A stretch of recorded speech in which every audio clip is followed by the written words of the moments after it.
So, for today's video, magluluto tayo ng nilagang buto-buto. Ayan. Una, pinakuloan ko muna siya, no? And then, after nyan, pinilagyan ko na yung paminta at sibuyas.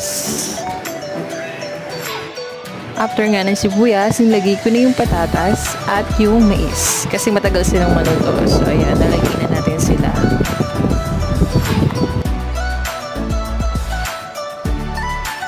So, after ng mais, tiplahan na natin siya ng patis at beef cube. So, walang bitchin, walang magic sarap, yan lang.